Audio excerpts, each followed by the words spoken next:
ধীরে ধীরে আমাদের মাঝে এক অদৃশ্য দূরত্ব নেমে এসেছে। কথা বলা কমতে কমতে প্রায় বন্ধ। যোগাযোগগুলো এখন শুধু ফিসফিসানি।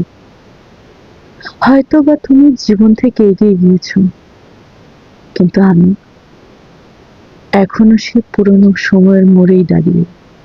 আজ উপলব্ধি করি, তোমার উপর খাটানো আমার সমস্ত অধিকার, অভিযোগের, আবদারের, এমনকি সামান্য মানবাভিমানে মুখ গোমড়া করে থাকার অধিকার সবই যেন নিষিদ্ধ হয়ে গেছে। তুমি আমার কাছে এখন সেই নিষিদ্ধ বই, যার ভেতরের প্রতিটি পাতাই আমার জানা, কিন্তু স্পর্শ করার অধিকার নেই। তুমি নিজের হাতে হয়তো সবকিছু কেড়ে নিয়েছো, আর এক সময় যে আমরা খুব পরিচিত ছিলাম সে কথাও হয়তো ভুলে গেছো।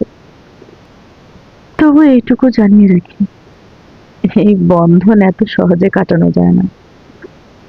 কতবার ভেবেছি তোমাকে ভুলে যাব, নতুন করে সবকিছু শুরু করব, কিন্তু জানো, পারিনি। রাতের পর রাত জেগে শুধু হা হুতাশ করেছি। কারণ মানুষ মানুষ যা মন থেকে ভুলতে চায় তা সে কখনোই ভুলতে পারে না। সে ভুলতে না পারার কষ্ট চক্রাকারে বারবার ফিরে আসে। মাঝে মাঝে মন খারাপের চরম মুহূর্তে একা একা অচেনা পথে হেঁটে যাই, এই ভেবে যে হয়তো সব দুঃখের পথের মাঝে রেখে আসতে পারবো। কিন্তু বাড়ি ফিরে দেখি আমার দুঃখগুলো যেন আমার অপেক্ষাতেই ছিল, দরজায় কড়া নাড়ছে, ঠিক আগের মতোই, যেন আমি তাদের সবচেয়ে আপন, নিকটতম আত্মীয়।